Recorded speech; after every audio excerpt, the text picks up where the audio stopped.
Once again, I welcome you to my channel. This is Zandra. Today in Chile, Trinidad, the weather is extremely hot and everyone is melting under the sun. But we are grateful for Pachamama and all the healthy things that she gives us in spite of the weather conditions that is melting us. Today I want to continue or to begin my discussions on the past life journey from my perspective. I know there have been many authors and many opinions and many approaches to the past life or the twin flame journeys, but for me, I want to speak from my own personal experience, what that meant to me and its origins. And maybe it will resonate with you, some views about yourself and your own past life. Maybe you will connect with some of the things I might say or not connect. And that is up to you because we all have a different way of experiencing these journeys that comes to us through the spirit world, through memories, through calls, and through our Akashic records. No one is the same and no one has the same story. So today I want to share with you when I first began to recognize that I had been involved in a past life journey and did not understand it very well. And this was a situation. I was in my 30s. I was about dealing with my divorce and my single parenting. And I started having these repetitive dreams of being a North American Indian girl. And it went on for about 3 years. In the dreams, I am a 12-year-old, I'm a 13-year-old, and I'm a 15-year-old. And at that point, I began to recognize that this repetitive dream was something to do with me in a previous life. And I had to take note of it because I couldn't understand why I was dreaming the dreams I had been having. And I'll share with you. The dreams began in a situation where I find myself as a young girl in a native camp, a settlement. And the rituals of honoring spirit, honoring the ancestors, honoring the family is going on around me and I'm observing. And then at some stage, I may not be observing, I will be participating. And another time, I may be an elder initiating the journey for the young person. And this is what confused me. 1 minute I was an elder. 1 minute I was a guard protecting the ceremony from the Monkey Police. And this was based in Canada. For whatever reasons, the scene that I was experiencing was in Canada, where the British Monkey Police would pursue the native people from practicing their rituals or their spirit belief system. So 1 minute I would be on guard, maybe as a young person, to watch to see that the Monkey Police wasn't approaching. Or another time I may be a subject in the rituals. And then another time I may be an elder operating the rituals. And I didn't understand what these various roles I had been using or fulfilling in my dreams, and these repetitive dreams. And then at one stage, the dreams were sighted at a particular place in Canada. I was sitting at the edge of a lake, and the pine trees across the water was like in a semicircle. And the sun rising within the trees, and I'm sitting on the edge of the lake where there's a jetty, and I am experiencing absolute peace while we prepare for the smoke ceremonies. Another time I am experiencing being on the waters of the lake. And the dreams continued until I became around in the dreams around the age of 15 and had to experience my own pubertal maturity ceremonies that were going on for other young people. And my betrothal to a young man. And that betrothal took place my puberty rituals took place, and I was then released with my betrothed to move on to his nation.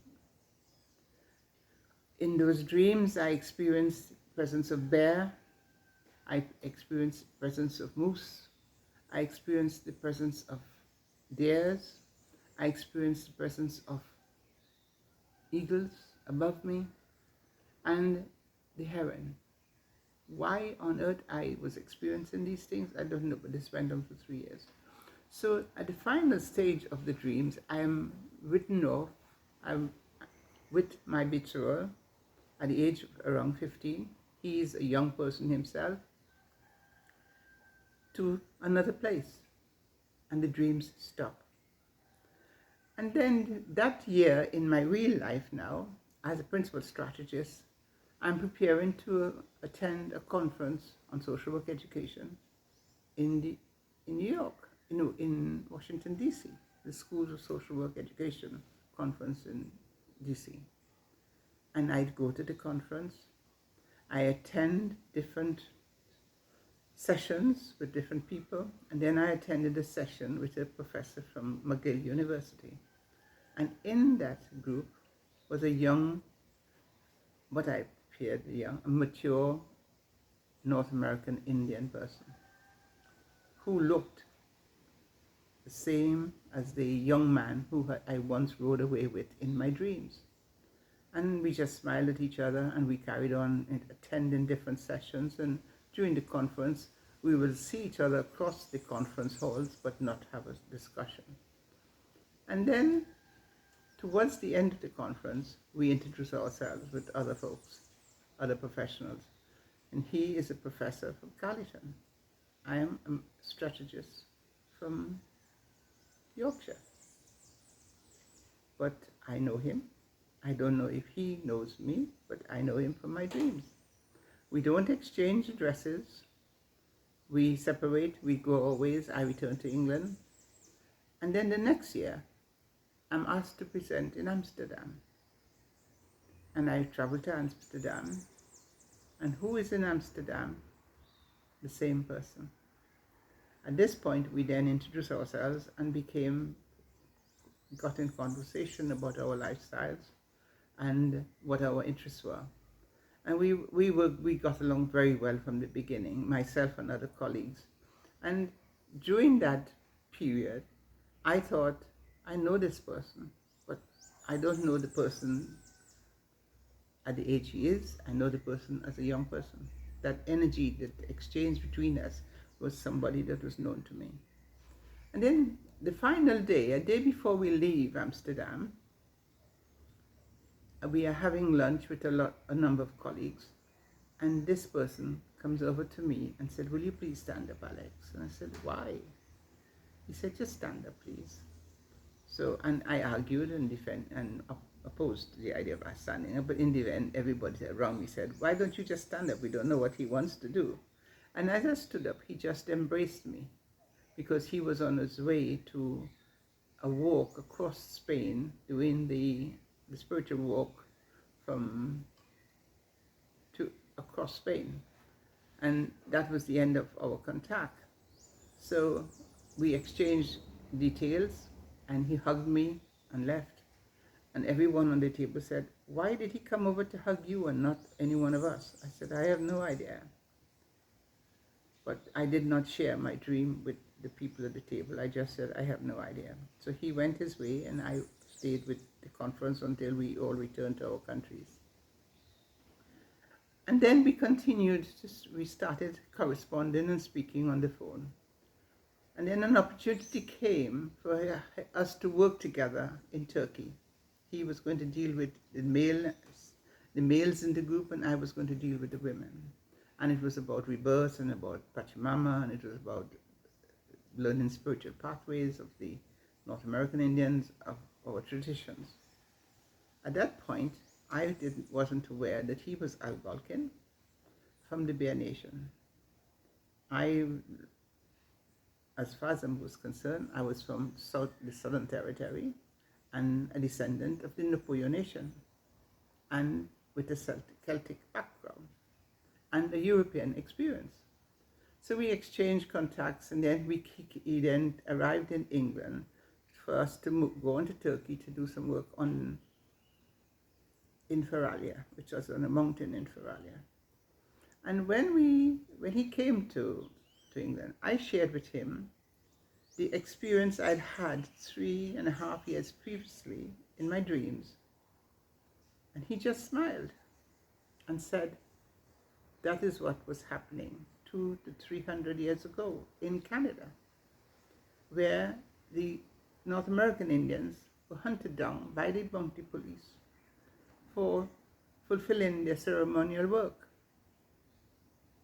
That surprised me, because I didn't expect him to say the things I was sharing about the nature of my dreams and my experiences, and the pubertal, the withdrawal, the riding off into the world with my betrothed did actually happen. These things did happen 250, 300 years ago in Canada. And he just smiled. Again, he didn't comment. He just smiled and explained to me, as far as he was aware, these were what I had experienced and had been dreaming, was things that actually did happen. We became friends, professional friends, and when we were in Ephesus, the participants of the group said, Alexandra, he just watches you. I said, what are you talking about? And she said, wherever you go, he just watches you. He doesn't try to become any different than he is, except somebody who observed me and my interactions and how I dealt with people. I said, what are you on about? She said, no, he just looks at you. By this time, he had a habit of developing and taking photographs of me when I least expected of a photograph being taken. And I'd say, why did you do that? And he would smile. He would not get into any discussion. So as we returned to our base in Turkey for the workshops, one night we were walking, and the moon felt like it was within hand reach on Mount Feralia. And then he said to me, isn't it beautiful? Is this we can reach this the moon? And I said, yes, it is. And whilst we were carrying into each other as part of the workshops, we remained very professionally as colleagues. And what I then began to feel, that there was a closeness between us that hadn't been explained, not for me. I couldn't explain the closeness. And as we returned to England, we then began a friendship that tapped into each other's abilities as professionals in the social work, education, equality, and stuff like that. And we became friendly. And one day he then invited me to his spot, he called it, in Canada. And as I arrived in Lanark, where he had a log cabin and where they did a lot of rituals, North American rituals, and the sweat lodges and stuff like that, and individual work with each other, as well as people doing spirit journeys, I said to him, and we were walking one day on this plot of 100 acres, 33 acres of it was water. I said to him, is there a jetty at this point at the edge of the lake as we were walking on the ice on the lake? And he said, yes, why did you say that? And I said, there's a jetty here. He said, yes, there is. I said, and if I was going to build or re-establish a gazebo, it will be across the water, and I pointed. He said, that's what I intend to do. And we left it like that. And as we were walking back, I tripped over with my snow boots and fell, and I was dreading that he would take a photograph with me flat out in the snow, but he didn't. At that point, he'd forgotten the camera was around his neck, otherwise he would have done. And we continued talking. But what I found I had experienced, I had returned to the place where I was party to rituals, puberty rituals, growing up rituals, a lifestyle 200 to 300 years ago. And it was him explaining to me previously that these rituals did happen, And I said, he said, how did you know there was jetty here? I said, I have been here. I have been here for years. And this is where I experienced the dream I shared with you. And he just smiled again, not trying to unpackage what I was saying, but the acceptance of it. And when I talked about the gazebo, he said yes, he would do the same. And then I attended the sweat lodge. And that was an experience that I really found very, very useful. I began to engage in rituals and the ceremony, the singing of the ceremonies that I had experienced in the dreams when I had been dreaming this repetitive dream for 3 years previously. Now this is 4 years on. And it was as if it was yesterday. The elder in the group was very aware of my presence, and they took me through the rituals that I needed to do. So what I found was, although I was experiencing a past life and not aware that this person was the past life, although I suspected it from the first time I saw him, because he was the image of the young man who had taken me away on my betrothal. So when we experienced that engagement on Lanark, I then shared with him the details of the dream, and that's why I knew where the jetty was under the snow without having been there previously. And again, he smiled. He always smiled. He didn't go into discussions.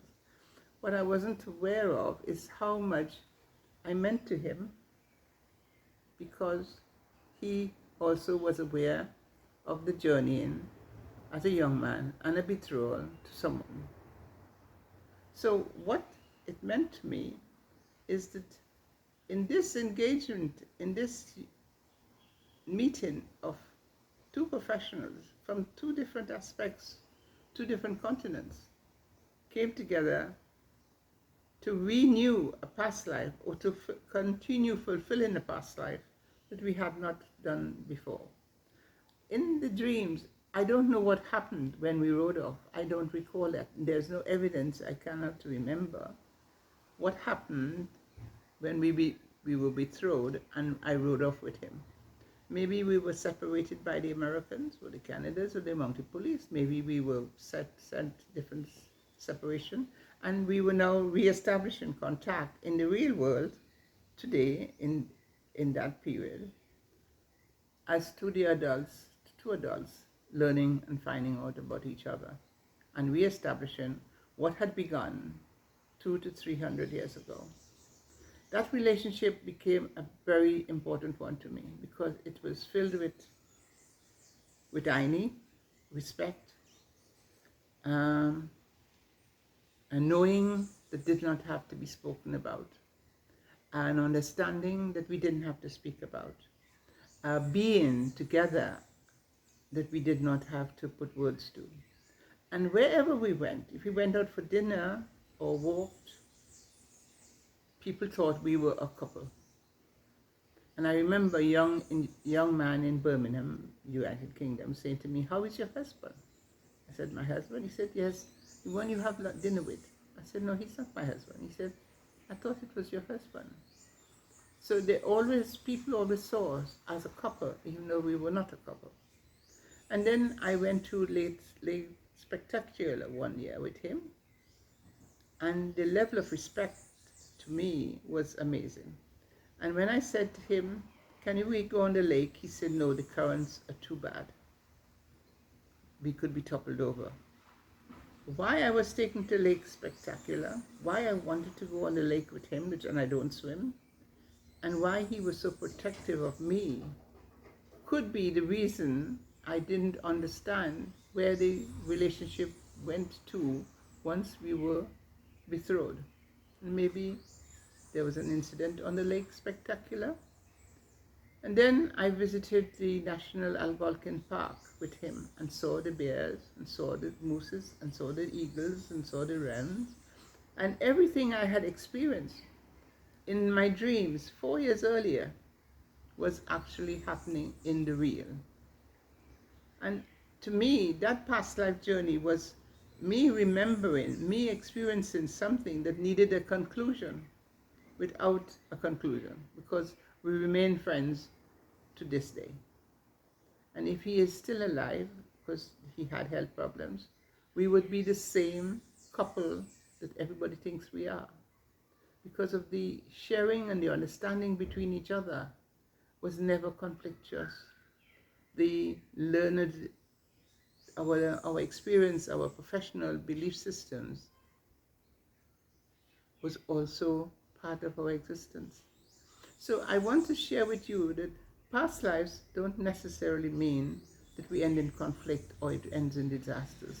Past lives can let us relive something in the current mode, in our current existence, recognizing that there was a relationship in another dimension that needed to be completed. Next week, I share this with you because too often we think a past life journey is about conflict, or it's about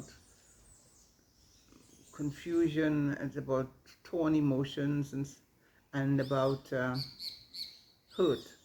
I have experienced other past lives which is different. But this one, which I wanted to share with you today as the first one, as an Algonquin young woman, 300, 400 years ago, the beauty of reliving the past life connection I had with this person was a journey that I will always remember and cherish, because it was beautiful, it was lack of conflict, it was genuinely full of aini, which is love in our indigenous language, and full of respect and honoring of the spirit within both of us that was reuniting for the first time in 200 to 300 years. So if you have similar dreams, keep a record of it.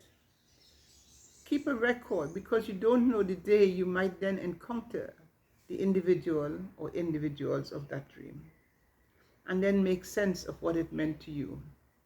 What this dream, this reoccurring dream, meant to me is that it was preparing me to meet a soul partner, and he remained a soul partner throughout my life.